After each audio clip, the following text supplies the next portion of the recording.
nag-upload na for later release. Tama? O yung for later release ng 2025, magkano yun? Ay. The amount for later release, actually, Your Honor, No, no, no. new items that are included in digital. No. Yes, magkano po yun sa amount of 410 billion? Ako, lola. 410 billion. So ito lang po eh. Adak. 1 trillion po eh. Mr. Chair, 2025, biglang lumobo ng 1 trillion ng budget. Hindi mo kailangan yun eh. Allocable, leadership, and program. At natin dito, yung pinaka-proponents ng lahat ng ito, kung paano na napunta lahat dito, yung excess na tatalang dito po. Naglalagay po tayo ng hindi kayo. Kasi sa po, pag in-cash mo yun, check it. Tama? Hindi po, Your Honor. Cash it. Ayaw. Cash it. Pero kasi may mga time, monitor ng AMLA, pasok ka ng perang 1 million, kunyari lang, nilalabas mo. Kam.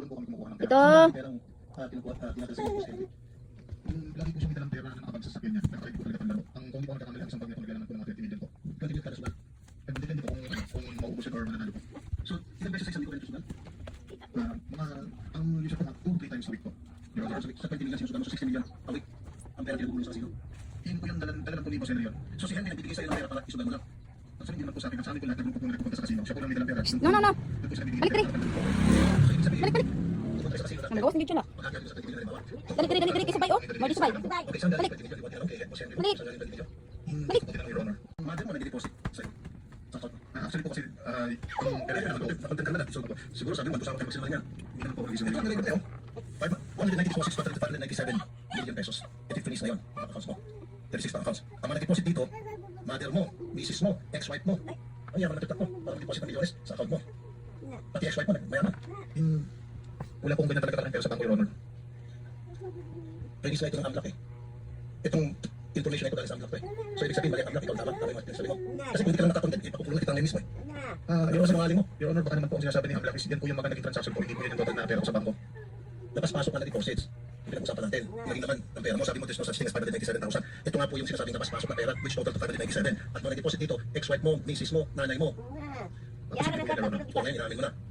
Pasensya na po kayo, kasi hindi ko po kanina meron po kung 590 million sa bangko. Umabot sa 597 ang total amount ng mga transaction po, Your Honor, possible po. Ang tanong ko ngayon, sa sweldo mong 56,000 pesos kada buwan sa DPWH, saan ang galing to?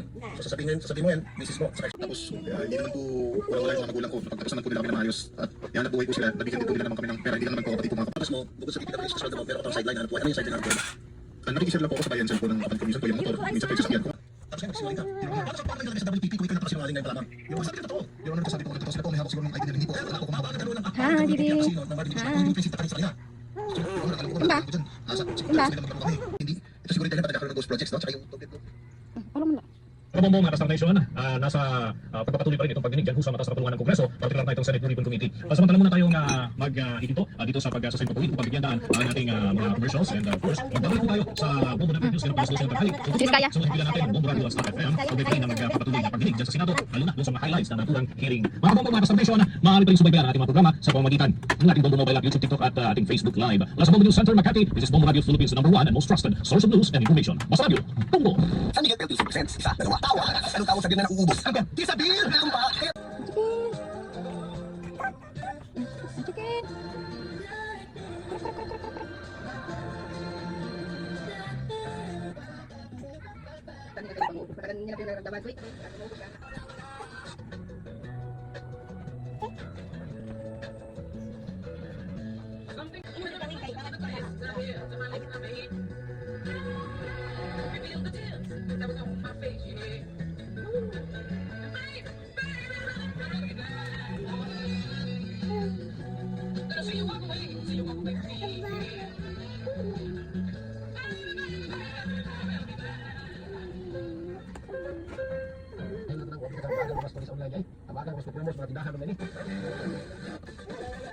Ang larawan ng test questionnaire sa isinagawang left exam.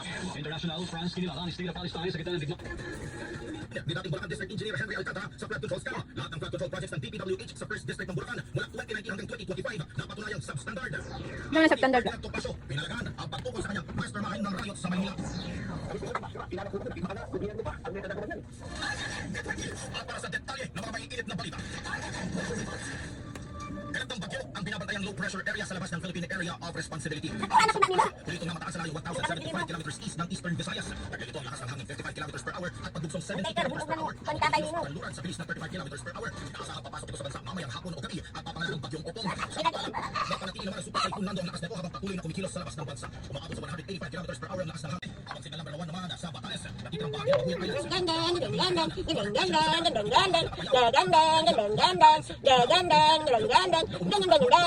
ng Pangasinan.